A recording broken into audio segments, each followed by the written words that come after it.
മോൾക്ക് ഇപ്പോഴും അമ്മയോട് ദേഷ്യമുണ്ടോ? ഏയ് അതൊക്കെ മാറി. അമ്മ എന്നോടുള്ള ദേഷ്യം കൊണ്ടല്ലല്ലോ എന്നെ തല്ലിയത്. അതെനിക്ക് ബോധ്യായി. ഇപ്പൊ എനിക്ക് സങ്കടവും ഇല്ല, അമ്മയുടെ ദേഷ്യവും ഇല്ല. ഈയുടെ പ്രയാസം മാറിയില്ലേ? എനിക്ക് സമാധാനായി. ആ വിനയ്, നീ ഒന്ന് വന്നേ. എനിക്ക് നിന്നോടൊരു കാര്യം പറയാനുണ്ട്. ഇതാ മോളെ.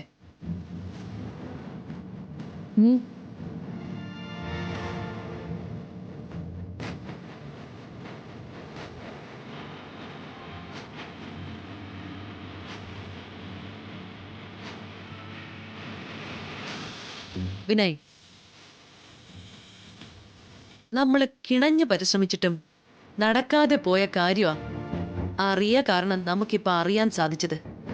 ഹും, ഇവളെ ആളൊരു ജഗജാല കില്ലാടിയാ. ഇവളെ വിടരുത്. ഇവളെ വെച്ച് നമുക്ക് ചില കളികൾ കളിക്കാനുണ്ട്. എടാ, അവളെ ഒപ്പം നിർത്തിയാൽ ഗായത്രി ദേവി വന്ന് പാർവതിയെ സഹായിക്കുന്നതിൽ നിന്നും ഗായത്രി ദേവിയെ നമുക്ക് തടയാൻ പറ്റും. ആ ഗായത്രിയുടെ ധൈര്യത്തിലാണല്ലോ പാർവതി എനിക്കെതിരെ പടപൊരുതുന്നത്. റിയ കൂടെ ഉണ്ടെങ്കിൽ നമുക്ക് പാർവതിയെ മുട്ടുകുത്തിക്കാം. ഇതൊന്നും റിയ വെറുതെ ചെയ്യണ്ട. നമുക്ക് എന്തെങ്കിലും അവൾക്ക് കൊടുക്കാം.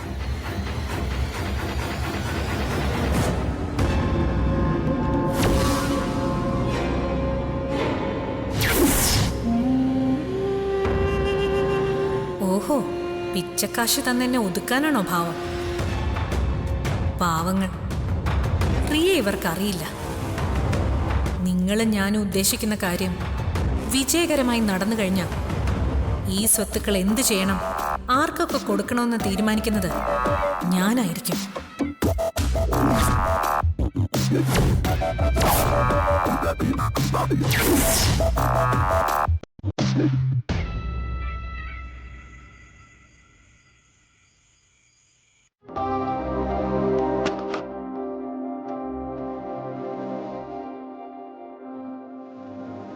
Parvathi,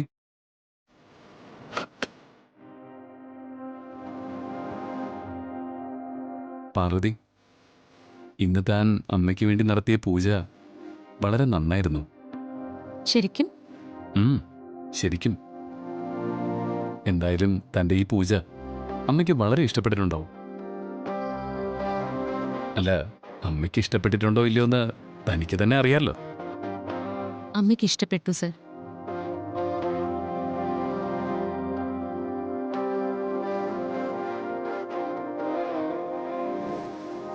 really I love you Parvathi.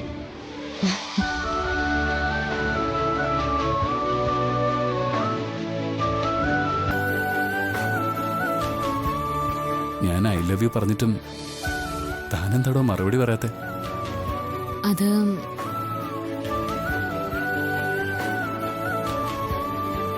പറയടോ.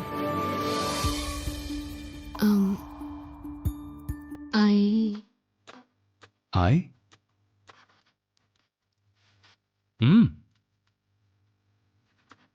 ഹായ്.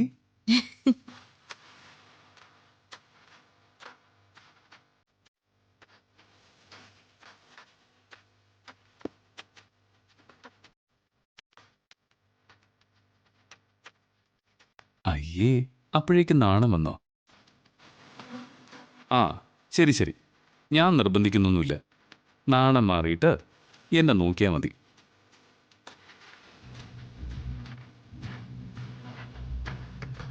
താനിന്ന് പൂജ ചെയ്തപ്പോൾ എനിക്ക് അമ്മയെ കാണാൻ പറ്റിയില്ലെങ്കിലും അമ്മയുടെ സാമീപ്യം എനിക്ക് ശരിക്കും അറിയാൻ പറ്റി.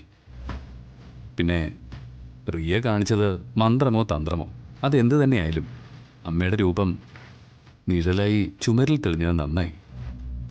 അത് കണ്ടതിന് ശേഷം ഒരു ഗുണമുണ്ടായി. അമ്മയുടെ സാന്നിധ്യം എപ്പോഴും ഇവിടെ ഉണ്ടെന്ന് എല്ലാവർക്കും മനസ്സിലായി. ആ സംശയം ഒന്ന് മാറിക്കിട്ടി. താനും അമ്മയും തമ്മിൽ നിരന്തരം സംസാരിക്കാറുണ്ടെന്നാ താൻ പലപ്പോഴും പറയാറുണ്ടെങ്കിലും ഇപ്പോഴാ അതെല്ലാവർക്കും ബോധ്യമായത്. ഇപ്പോഴെങ്കിലും എല്ലാവർക്കും മനസ്സിലായല്ലോ. അത് നന്നായി. അമ്മയും താനും തമ്മിലുള്ള ബന്ധത്തിന്റെ ആഴം ഇത്രയും വലുതാണെന്ന് അവർക്കും മനസ്സിലായിട്ടുണ്ട്. അമ്മയ്ക്ക് തന്നോട് അത്രമാത്രം സ്നേഹമുള്ളതുകൊണ്ടല്ലേ തനിക്ക് അമ്മയെ കാണാൻ പറ്റുന്നത്, അമ്മയോട് സംസാരിക്കാൻ പറ്റുന്നത്.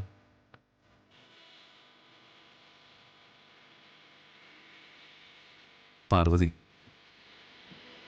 അമ്മ നമ്മളെ എപ്പോഴും ശ്രദ്ധിക്കുന്നുണ്ടെന്നും ഒരു ആപത്തും വരാതെ നമ്മളെ സംരക്ഷിക്കുന്നുണ്ടെന്നും ആലോചിക്കുമ്പോൾ എനിക്ക് അതിയായ സന്തോഷമുണ്ട്. തന്നെ എനിക്ക് എൻ്റെ ഭാര്യയായി ലഭിച്ചത് എൻ്റെ ഭാഗ്യം. സാറിന്റെ ഭാര്യയാവാൻ കഴിഞ്ഞത് എന്റെയും അനുഗ്രഹമാണ് സർ. പൂർവ്വജന്മ സുഹൃത്തം കൊണ്ട് കിട്ടിയ അനുഗ്രഹമാണിത്. പാർവതി, നിന്നെ ഇപ്പൊ കാണുമ്പോ അമ്മ മുന്നിൽ നിൽക്കുന്നതായിട്ടാ എനിക്ക് തോന്നുന്നത്. അമ്മയുടെ മടിത്തട്ടിൽ കിടക്കുന്നത് പോലെ ഞാൻ നിന്റെ ഈ മടിത്തട്ടിലൊന്ന് കിടന്നോട്ടെ.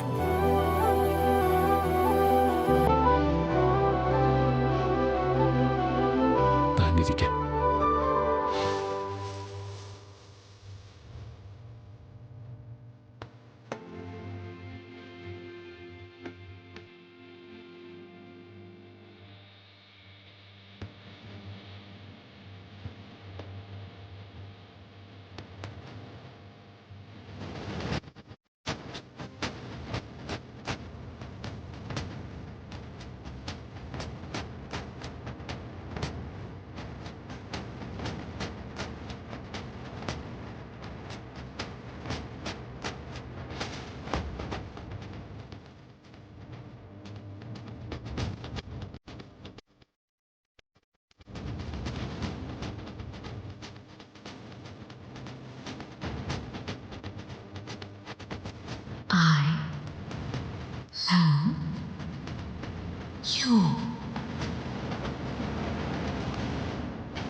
വിനയെ കാണുന്നില്ലല്ലോ.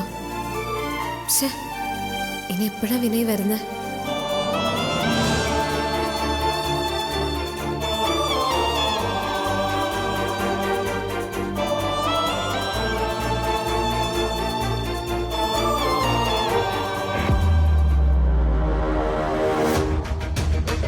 ഇവൾക്കിട്ടൊരു കൊട്ടു കൊടുത്താൽ എങ്ങനെ ഉണ്ടാവും?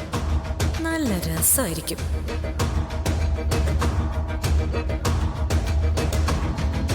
ഹലോ, എന്താടോ വലിയ ആലോചനയിലാണല്ലോ? വിനയ് വരുന്ന കരുതി പതിവ് സ്വപ്നങ്ങൾ കാണുകയാണോ? എന്നാ താൻ കേട്ടോ, താൻ ഇവിടെ സ്വപ്നത്തിൽ മധുരം നുണഞ്ഞിരിക്കേ ഉള്ളൂ. വിനയ് വരില്ല. റീക്ക് എന്താ വേണ്ടത്? എന്റെ പൊന്നോ, താനിങ്ങനെ ചൊടിക്കാതെടോ, ഞാൻ പറയട്ടെ. എടോ, ആണുങ്ങള് പെണ്ണുങ്ങളെ തേടി വരണമെങ്കിൽ, അവര് നമ്മളെ വിട്ട് പോകാതിരിക്കണമെങ്കിൽ ചില ഗുട്ടൻസുകളൊക്കെ അറിഞ്ഞിരിക്കണം. പെണ്ണിന്റെ രൂപവും മേനിയഴകും മാത്രം പോരടും, ആണിന്റെ മനസ്സിളക്കുന്ന ചില സുകുമാര കലകൾ കൂടി വശമുണ്ടായിരിക്കണം. നമ്മുടെ സാമീപ്യം ഉണ്ടാവുമ്പോ അവന്റെ മനസ്സിനും ശരീരത്തിനും ഒരു പ്രത്യേക ഉണർവുണ്ടാവണം. അതുപോലെ അവന്റെ വിശപ്പും ദാഹവും അവൻ പറയാതെ തന്നെ നമ്മൾ തിരിച്ചറിയണം. മനസ്സറിഞ്ഞ് വിളമ്പണം, തൃപ്തിയാവോളം ഊട്ടണം. കസ്തൂരിമാൻ അതിന്റെ ഇണയെ മണം കൊണ്ട് ആകർഷിക്കും പോലെ പുരുഷനെ എത്ര ദൂരത്ത് നിന്നാലും എത്ര അകന്നു നിന്നാലും നമ്മൾ അവനെ ആകർഷിച്ച് നമ്മുടെ ഈ കൈവെള്ളയ്ക്കുള്ളിലെത്തിക്കണം. പക്ഷേ തനിക്കിതൊന്നും അറിയില്ലല്ലോ. അതുകൊണ്ടാ വിനയ് തന്റെ അടുത്തേക്ക് വരാത്തത്. ഇനി താൻ അതിനു വേണ്ടി പരിശ്രമിച്ചിട്ടും കാര്യമുണ്ടെന്ന് എനിക്ക് തോന്നില്ല. അവൻ വന്ന് പെട്ടത് എന്റെ ഈ കൈകളിലല്ലേ? എന്റെ ഈ കൈകളിൽ വന്നു പെട്ടാ പിന്നെ രക്ഷപ്പെടാനേ പറ്റില്ല. ഇതിന് ഞാൻ നിനക്ക് മറുപടി തന്നാ ഞാനും നീയും തമ്മിൽ വ്യത്യാസം ഇല്ലാതായി പോകും. എന്റെ വിനയ് എന്നും എനിക്കുള്ളത് തന്നെയാ. വിനയെ സ്വന്തമാക്കി എന്നുള്ള ധാരണയോ അഹങ്കാരമോ ഒന്നും നിനക്ക് വേണ്ട. വിനയ് എന്റെ അടുത്തേക്ക് തന്നെ വരും.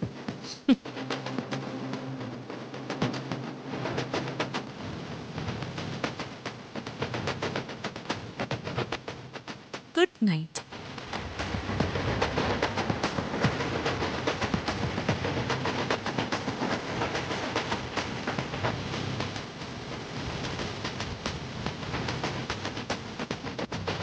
ഈശ്വര, ഇവളിൽ നിന്നും വിനയെ എങ്ങനെയും രക്ഷിക്കണം.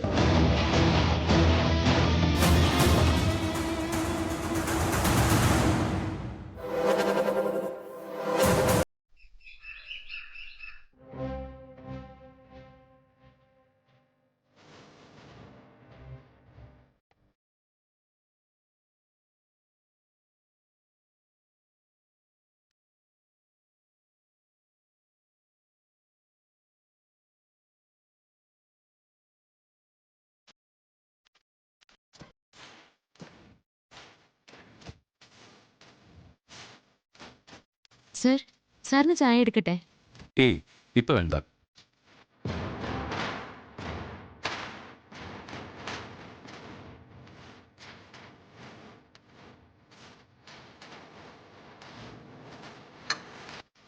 എന്താ വക്കീലെ ഇവിടെ? എന്താ വക്കീലെ, എന്താ കാര്യം? ഞാൻ പറയാം.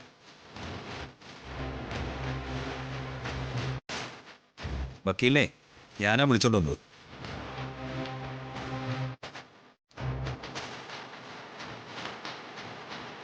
വക്കീലിന്റെ മധ്യസ്ഥത ഒരു പ്രധാനപ്പെട്ട കാര്യം എനിക്ക് നിങ്ങളെ എല്ലാവരോടായി പറയാനുണ്ട്.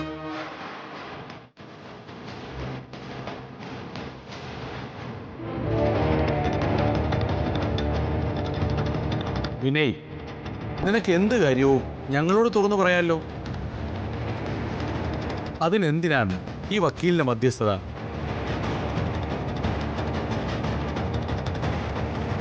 അതിരിക്കട്ടെ, എന്താ നിന്റെ വിഷയം? തുറന്ന് തന്നെ പറയാം. ഉം. എനിക്കിനി ക്ഷമിക്കാൻ വയ്യ. നമ്മുടെ സ്വത്തുക്കൾ ഉടനെ ഭാഗം വയ്ക്കണം. എന്ത്?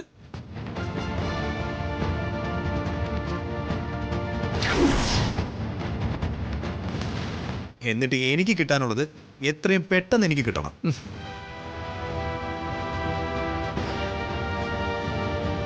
ഇപ്പോ ഇത് ഷെയർ ചെയ്തില്ലെങ്കിൽ പിന്നെ എപ്പോഴാണ്?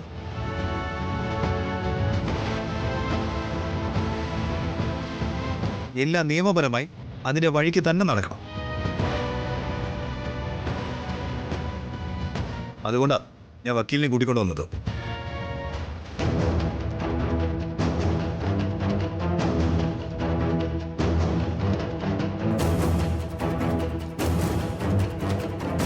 വിനയ്, നീ ഇത് ഏത് വസ്തുവിന്റെ കാര്യമായി പറയുന്നേ? ഇവിടുത്തെ സ്വത്തുക്കളാണെങ്കിൽ നിയമപ്രകാരം അത് മുഴുവനും വിശാലിന്റെയും പാർവതിയുടെയും പേരിലാണ്.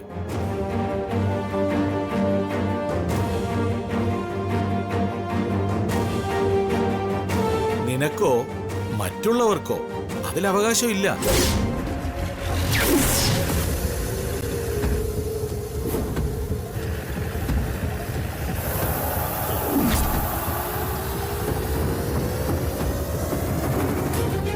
പിന്നെ എങ്ങനെയത് ഭാഗം വെച്ച് നിനക്ക് തരും?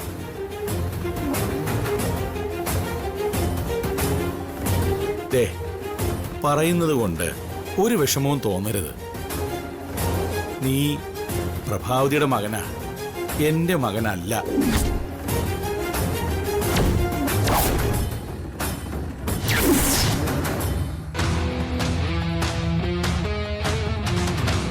അതുകൊണ്ടാണ് നിനക്കും ഈ സ്വത്തിന് അവകാശം ഇല്ലാത്തത്.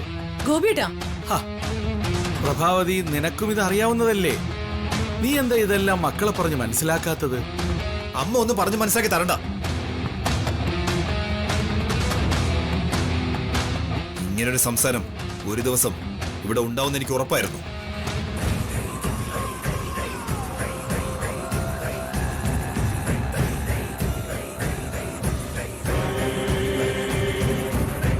അമ്മ ഇദ്ദേഹത്തെ വിവാഹം കഴിച്ചിട്ട് ഇത്രയും കാലം ഇദ്ദേഹത്തിന് വേണ്ടി മാത്രമാണ് ജീവിച്ചത്.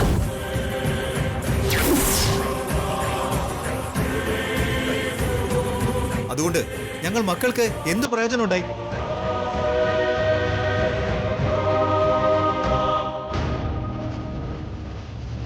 ഇതുവരെ എന്താണ് ഞങ്ങൾക്ക് വേണ്ടി ചെയ്തത്? കണ്ടില്ലേ, ഇപ്പൊ ഇദ്ദേഹം പറയാ ഞാൻ ഇദ്ദേഹത്തിന്റെ മകനല്ലെന്ന്. ആ,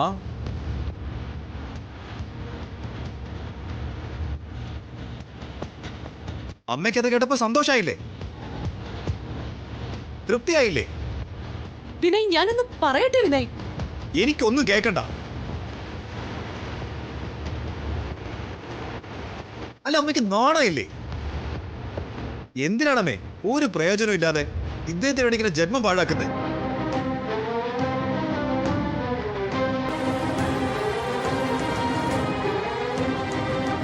പ്രഭാവതി, നീ എന്താ ഇതെല്ലാം കേട്ടിട്ട് മിണ്ടാതിരിക്കുന്നത്?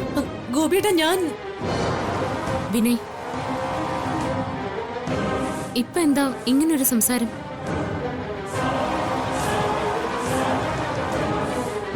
സ്വത്തുക്കൾ എന്റെയും വിശാൽ സാറിന്റെയും പേരിലാണെങ്കിലും നിങ്ങൾക്കിപ്പോ ഇവിടെ എന്താ ഒരു കുറവ്?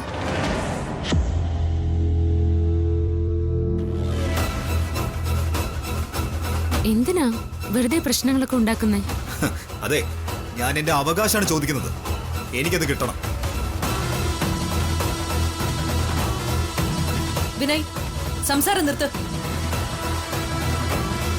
ഈ കുടുംബത്തിനൊരു അന്തസ്സുണ്ട്. അത് ദേ നീ ആയിട്ട് നശിപ്പിക്കരുത്. അപ്പോ സ്വത്ത് വീതം വയ്ക്കാനുള്ള ഉദ്ദേശമില്ല അല്ലേ? എടാ, നിനക്ക് എന്താ വേണ്ടത്? അത് വിശാല് തന്നോളും. അയ്യോ, എനിക്ക് ആരുടെ ഔദാര്യ ദാനം ഒന്നും വേണ്ട. പിന്നെ നിനക്ക് എന്താ വേണ്ടത്? അത് ഞാൻ പറയാം.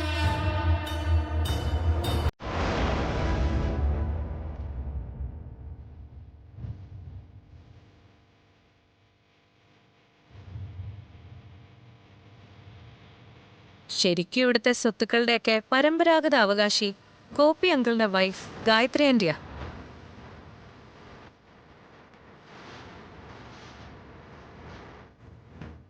ആന്റിയുടെ അച്ഛന്റെ വില്ല് അനുസരിച്ചാ ആന്റിക്ക് ഈ സ്വത്തുക്കൾ കിട്ടിയത്. ആന്റിയുടെ അച്ഛന്റെ വിൽപത്രപ്രകാരം സ്വത്തുക്കൾ ആന്റിക്കും ആന്റിയുടെ പിൻതലമുറയ്ക്കും അവകാശപ്പെട്ടതാണ്.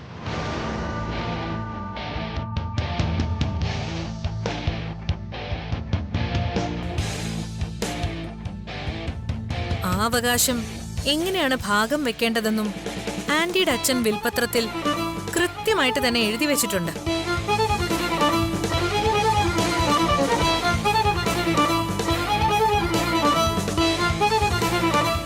ആ സ്ഥിതിക്ക് ഇങ്ങനൊരു വിൽപത്രം നിലനിൽക്കുമ്പോ സ്വത്തുക്കൾ ഭാഗം വെക്കുന്നതിനെ കുറിച്ച് വലിയൊരു തർക്കത്തിന്റെയും ചർച്ചയുടെ ആവശ്യമൊന്നുമില്ലല്ലോ.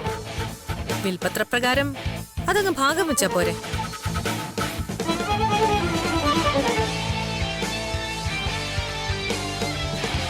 അല്ല, ഇതൊക്കെ നിനക്കെങ്ങനെ അറിയാം? അതാണ് റിയ. ഞാനിതെങ്ങനെ അറിഞ്ഞു എന്നുള്ളത് ഇവിടെ പ്രസക്തമല്ല. ഞാൻ അറിഞ്ഞതും നിങ്ങളോട് പറഞ്ഞതും വാസ്തവമാണോന്ന് മാത്രം നിങ്ങൾ അന്വേഷിച്ചാൽ മതി.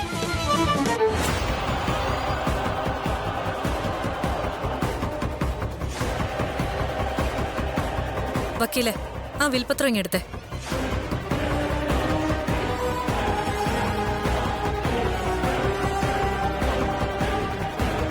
ഇതാണ് ഗായത്രി ആന്റിയുടെ അച്ഛൻ എഴുതി തയ്യാറാക്കിയ വിൽപത്രം. എവിടെ തന്നെ നോക്കട്ടെ.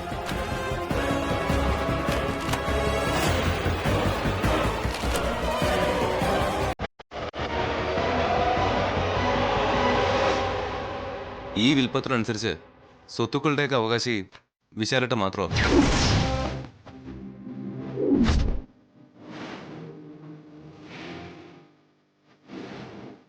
ഇനി ഇതിനെക്കുറിച്ച് കൂടുതൽ ചർച്ചകൾ ഇവിടെ വേണ്ട.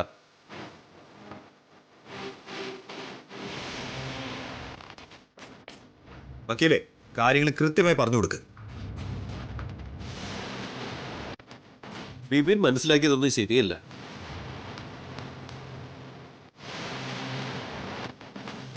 പ്രഭാവതി അമ്മയെ ഗോപിനാഥ സാറ് എപ്പോഴാണോ വിവാഹം കഴിച്ചത് അന്ന് മുതൽ അവരുടെ മക്കളായ നിങ്ങളും ഈ സ്വത്തിന്റെ എല്ലാം അവകാശിയായി കഴിഞ്ഞു.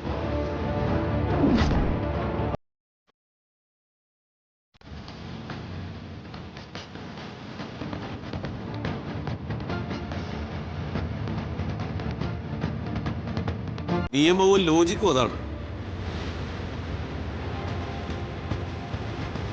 അങ്ങനെ നോക്കുമ്പോ നിങ്ങൾക്കും ഈ സ്വത്തുക്കളുടെ മേൽ അവകാശമുണ്ട്.